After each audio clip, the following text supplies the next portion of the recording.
जय जय राम हरे राम राम जय जय राम हरे जय जय जय जय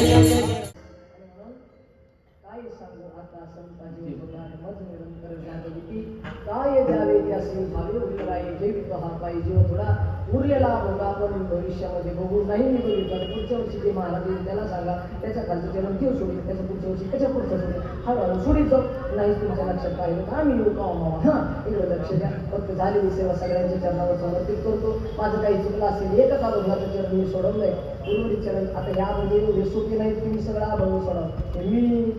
एकटा सोडू शकत नाही हा अभंग असं बी नाही की त्याच्या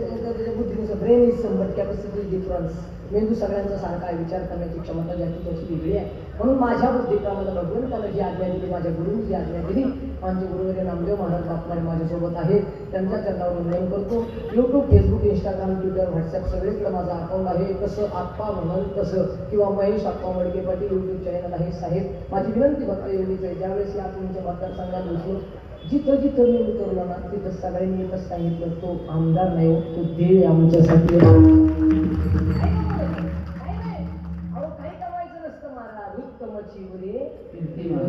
असं काम तुम्ही करणं साहेब देवा शब्द सांगतो इथे येताना मला वाटतं काय तर सांगतो किती वेळा आपण थांबलो होतो पुढारी काय काय तरी नाव आहे वाडात थांबलो होतो आम्ही 4-5 मिनिटं त्यांनी मला सांगितलं महाराज कुठं चालले मी म्हटलं अहो ते आमदार साहेबांना सांगितलं कोण आमदार आहे का त्यांनी चिठ्ठी पाहिजे की म्हणे महाराज आमदार नाही हो आमचा देव आहे आमचा देव आनंद आणि हेच कमवलं महाराज हेच कमवलं एवढा समाज जर तुम्ही वारकरी भवनात घेऊन असायला साहेब तर देवा शपथ सांगतो पांडुरंग तुमच्यावर कृपा केल्याशिवाय राहणार नाही सगळ्यांच्या चरणावर समर्पित करतो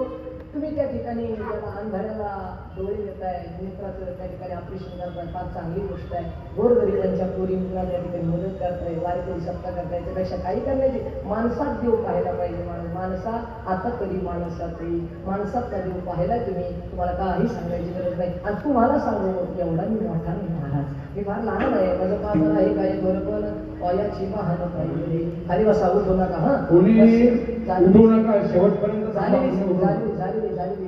सेवा सगळ्यांच्या चरणावर समर्पित करतो माझं काही चुकलं असेल आई किती मुलं आहेत तुम्हाला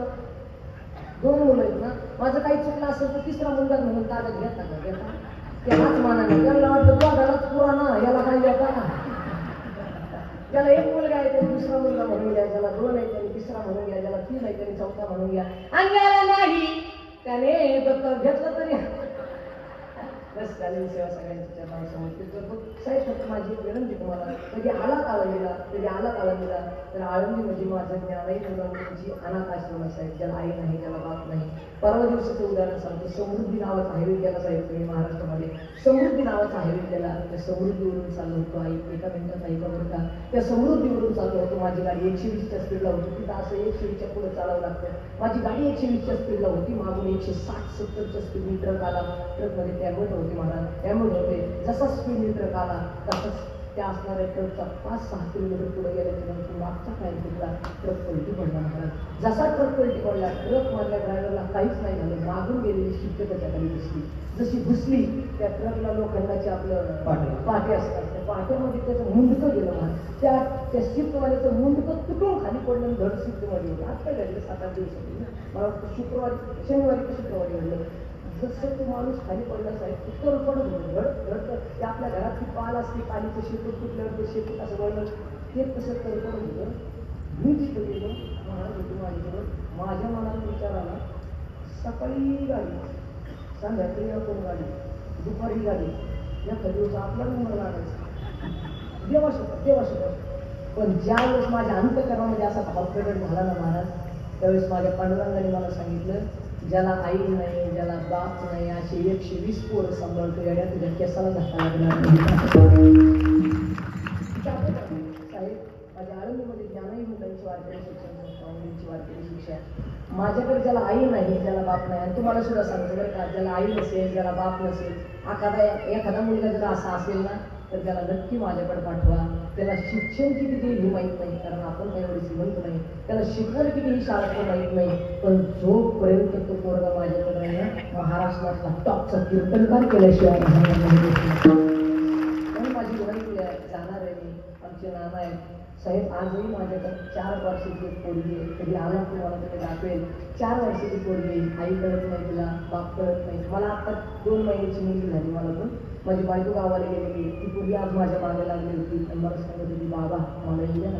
बाबा मला येऊ द्या ना. त्यावेळेस माझ्या अंतकरणामध्ये भाव प्रगट झाला. मी जर खरं तिचा बाप असतो तर मी आणलं नसते हिला, मी आणलं असतं ना. पण मनात विचार आला आपला प्रवास रस्त्याचा आहे, कसं मी आणू हिला. आई 4 वर्षाची पोरगी आहे, आई बाप नाही हो कळत तिला. ती मला आई ती मला बाप म्हणती, माझ्या बायकोला आई म्हणते. याच्यापेक्षा काही कमवायचं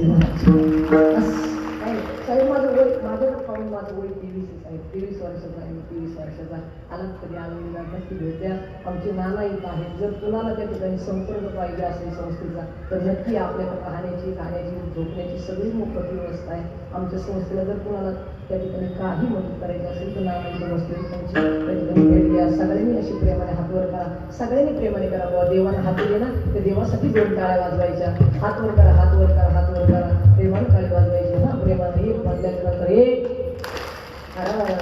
अरे आमदाराचं नाव महाराष्ट्राच्या बाहेर आहे, तुमच्या गावाच्या बाहेर जायला. हातवर घ्या, हातवर घ्या, जोरात एक.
धन्यवाद. या ठिकाणी आजचा राष्ट्रीय कीर्तन महोत्सवाचा आजचा 3रा दिवस सर्वांचे लाडके असे सन्माननीय आदरणीय